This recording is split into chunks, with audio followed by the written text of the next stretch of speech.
Welcome back to the Daily Dope Show. Now, the 2018 midterms are right around the corner here, and I haven't really talked too much about them.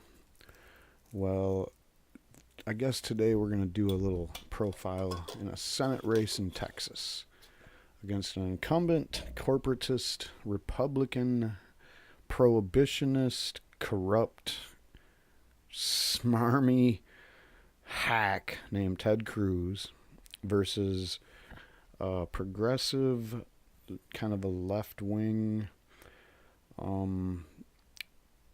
Democratic candidate, Beto O'Rourke. Now, you can talk to, anybody you want about this race, and you can go look at whatever mainstream media sources or go to the campaign website, see where they stand on the issues that are important to you. But on this channel, we will focus only on the issue of cannabis and the drug war in general. The injustices of the drug war are central to me. So if you're dog shit on that issue, I don't want nothing to do with you. All right, I've been doing this for a long time, fighting for marijuana justice. And to be honest, I don't believe any politician when they say anything at this point. I'm not a Democrat. I'm not a Republican. I'm not a fucking libertarian. I'm not a progressive. I'm not anything that is labeled. I might be a one-issue voter, maybe. And the one issue that I really care about is the one that obviously this channel is clearly this is my main issue. And yeah, I can't get over it. If you're really bad on this issue, I don't really see how you can how you deserve to win, because this issue is pretty much one of the most important issues facing this country today. And it's really more than just an issue of whether, whatever you want to put it as, the drug war, the injustices, marijuana, the medicinal aspects of it, or whatever. Just the bottom line is it's a very important issue, but also your position on this issue tells a lot about you, all right? And one of the main things it will tell is how corrupt you are. If you're against the legalization or the ending of prohibition when it comes to marijuana. We can talk about the rest of the drug war and the injustices of that also with this race. Now I'm going to start with all I got for Beto is basically some excerpts from a speech that he uploaded to Facebook. And I apologize that the audio and the video might not be synced up on this. That's not my fault. It's what I got.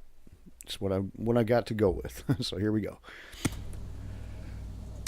We will make sure that we end this war on drugs, and it begins with a bill that I just co-sponsored, written by a Republican colleague, that ends the prohibition on marijuana. Make sure that the next step entails expunging the arrest records for anyone arrested for possession of marijuana so they can get on with their lives, live to their full potential, contribute to their maximum capacity. Let me ask you this.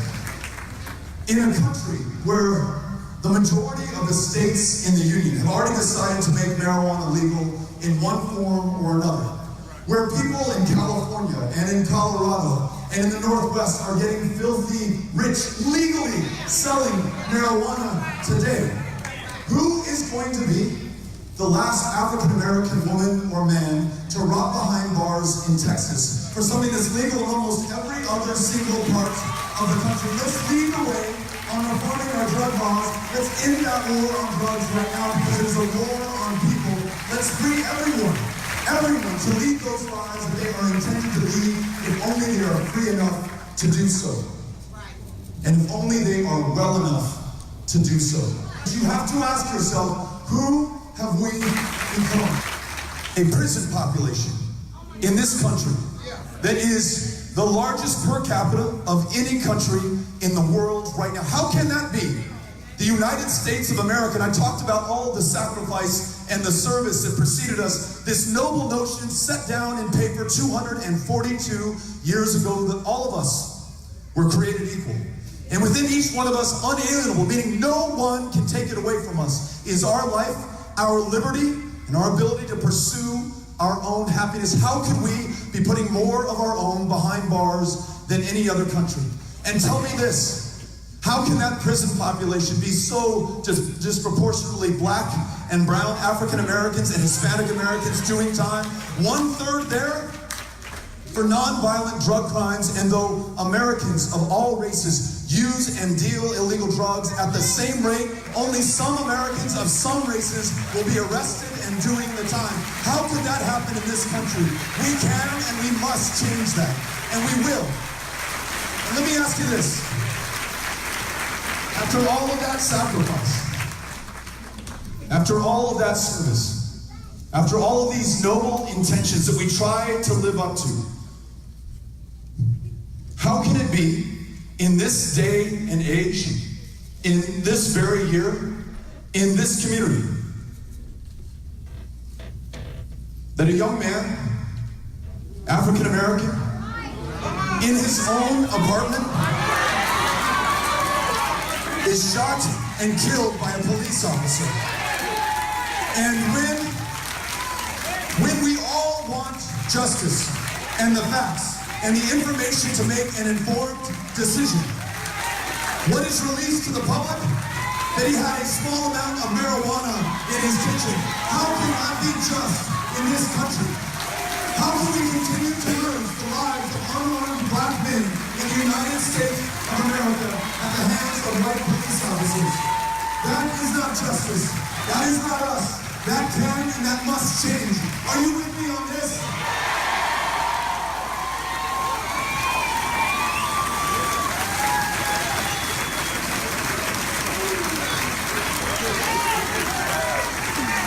This war on drugs, this justification for depriving people of their liberty, and disproportionately people of color, this justification for taking the lives of people and disproportionately people of color on illegal drugs in this country has rightfully been called the new Jim Crow. It has kept people out of civic life in this country. It has kept them from their freedoms. It has kept them from democratic life in this country, choosing their representatives and the course and the direction that this country will take. It has kept them out of the economic life of this country. When you have to check a box, showing that you have been convicted of a crime before you can apply for a job, when you're unable to be eligible for a Pell Grant or a federally subsidized student loan so that you can better yourself, so that you can do better for yourself and your family and your community and your country and your life, we are depriving you of your life, your liberty, and your pursuit of your happiness in this country. And that cannot be.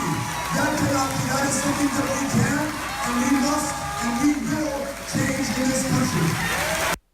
So there you have that. That was the Democratic candidate for the Senate position in Texas being defended by Ted Cruz, and with what you heard from him was basically, if you followed my channel for the last couple years, and you know my basic overall theme of where I stand on prohibition, the drug war, marijuana, the disparity of sentencing between minority populations and white people, the treatment of minority populations in general in the drug war, the heavy-handed enforcement that police do with cannabis. Basically, like I've made videos where, oh yeah, all they do is smell weed and they start beating the driver up out of the car, pulled him right out of the car in the middle of the road and beat him up. Oh, smelled weed, shot Philando Castile. Use smelling weed as an excuse. So, in the drug war in general. So if you know how I feel about all these issues, you would know that this guy right here is espousing exactly what I want to hear. He's claiming that he is in the fight for our liberty. and our freedom to pursue happiness without the police trying to stomp it out. And, if you're a voter that is one issue and this is your issue, there is absolutely no reason why you would not want to vote for this guy, in my opinion. Of course, if you're somebody that has other issues, you might not like some of his other positions on some of his other issues. That being said, if you compare that to what Ted Cruz's position is on those same issues, you might find that maybe it's time to give Beto's position on some of those things a try. All right, Ted Cruz is highly corrupt. He's one of the most corrupt politicians in the government today, and that's provable by the numbers. So, so where does Ted Cruz actually stand on the issue of marijuana? Okay, let's just start there. Here we have Civilized with a little profile on marijuana in the midterms, where Ted Cruz stands on cannabis legalization. In short, the junior United States Senator from Texas is personally opposed to legalizing cannabis, but he has long maintained that marijuana reform should be left to the states to decide, and he has been a vocal supporter of upholding the decisions of voters from other states. Even though there are rumors that Cruz smoked marijuana in his youth, he has always had a zero-tolerance position when it comes to cannabis, and he has often criticized the Obama administration for not intervening to stop the implementation of marijuana legalization in states where the citizens vote to allow either medical or recreational marijuana. In April of 2016, Cruz told radio talk show host Hugh Hewitt, quote, "When it comes to the question of legalizing marijuana, I don't support legalizing marijuana. If it were on the ballot in the state of Texas, I would vote no. But I also believe that legitimate question for the states to make a determination. I think it is appropriate for the federal government to recognize that the citizens of those states have made that decision. And one of the benefits of it, using Brande's term of laboratories of democracy, is we can now watch and see what happens in Colorado and Washington state." And now I personally think that, for whatever reason, clearly Ted Cruz thought that the sky was going to fall in Colorado and Washington, and we would be able to point to all these bad things and bad, negative consequences of legalization and be like, okay, we're not doing that anymore, and then roll it back there. I'm sure that's what he envisioned at the time. All right, back to the article. However, he seems to be playing up his states' rights stance on the issue now as he faces Democrat Beto O'Rourke, who is openly supportive of ending marijuana prohibition this November. Just this past May, Cruz said to reporters in San Antonio, "I don't support drug legalization. I think drug legalization ends up harming people. I think it particularly hurts young people. It traps them in addiction. I've always said that should be a question for the states. I think different states can resolve it differently. So in Texas, if we were voting on it in Texas, I would vote against legalizing it. But I think it's the prerogative of Texans to make that decision, and I think another state like Colorado can make a very different decision." So, pretty wishy-washy, but what do you expect from a smarmy stuffed suit like Ted Cruz? He's one of the most corporatist, corrupt garbage dumps of a politician that we have in this country. Now, one of the reasons that he's not for legalizing all drugs or even decriminalizing all drugs, ending the drug war in any kind of reasonable way, is because he takes money from the two biggest interests that want to keep the drug war clicking along at full steam ahead. One is clearly the for-profit prison industry, which has become a sick and disgusting industry in this country, which Beto O'Rourke has opined many times opposed to. In just that speech we heard, he probably mentioned it like 3 or 4 times, that it's a disgusting thing, feature of capitalism perhaps, that we have for-profit prisons, which depend on locking our own citizens up and keeping them in prison as long as possible in order for someone to make profit and shareholders to be happy. That's a sick and twisted fucking thing, guys, in my opinion. And Ted Cruz, if you count it, he's, within the top 15 highest paid by the private prison industry. And one thing that always gets me, this is 2018, this is what he's gotten from them just this year. And you look at some really high offenders, and their numbers are like 20,000. There's got to be a reason for that. Orrin Hatch, he's always a big grabber of that money. And these are Senate candidates, so there's about 100 of these people, right? There's 2 in every state. Yeah, and so that, like, it amazes me on how cheap it is to buy these guys out. But it's not really that. It's just that they know that they're buying into a guy that's already on their side or whatever. So it's kind of more like that. They're not actually, like, Ted Cruz didn't say, "Oh, hey, you know what? Corrections Corporations of America, I'm gonna be against that private prison that's gonna be built in my district." No, I don't. Ted's not that guy, but he's definitely gonna still hold his hand out and take $3,000 or $2,850, whatever. And then the other big interests that definitely don't want marijuana legal would be Big Pharma.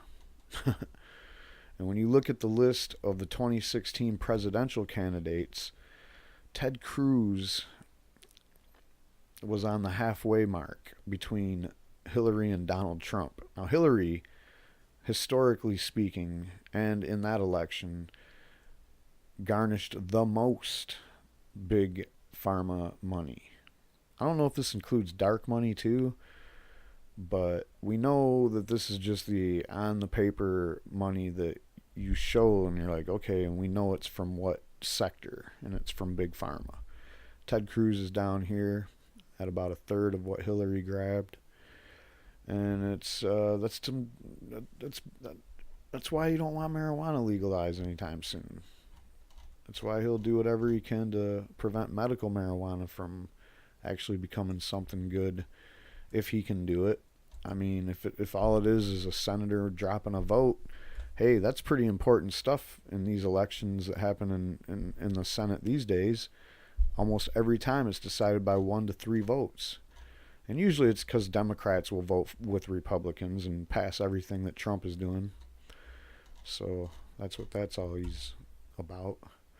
And then on top of all this drama, I'm going to finish this by bringing up the fact that there's this big outrage on the right, a bunch of snowflakery from people that don't like the idea of Willie Nelson supporting Beto O'Rourke. And if you want to watch a really good video about this, Jimmy Dore, I don't know if you're familiar with Jimmy Dore made a video about, it's called something about Ocasio-Cortez endorses Cuomo, but most of the video is about this stuff here. And it's kind of like, the overall theme is, I thought, okay, right wingers, you're not the rebels or the rebels, the outlaws or whatever, because being a right winger, by definition, you bend to authoritarianism, so you're a good follower and you go to church and you don't buck the system. Willie Nelson's not that guy, man. He gets arrested all the time. He gets busted for weed, mushrooms, tax evasion, But one thing that he's not is he's not a dipshit, and he's not just some kind of like person that goes with the flow because of this or that. So if he supports Beto O'Rourke, I mean, you got to listen to what he's saying. And of course, these are just some highlighted comments that was on Willie Nelson's actual Facebook page. And it's just ridiculous, guys. All right, and you can tell that a lot of these people on the right don't really have too much education when it comes to political science. Like they throw words like liberalism and socialism and stuff around real loosely.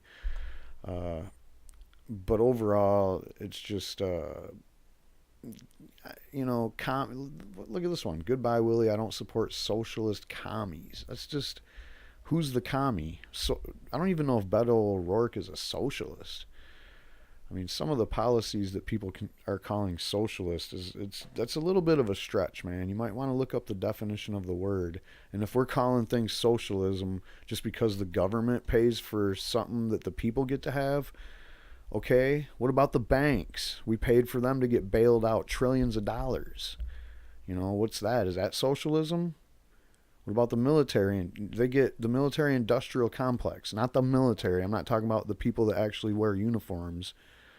We give people that manufacture weapons, sell them for a profit to other countries.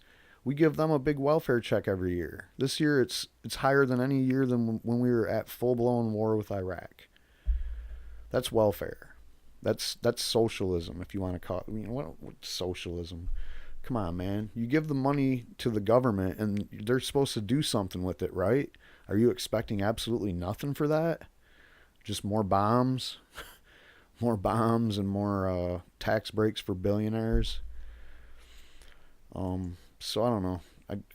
I'm not going to go too crazy here and lose a bunch of subscribers because people call me a communist.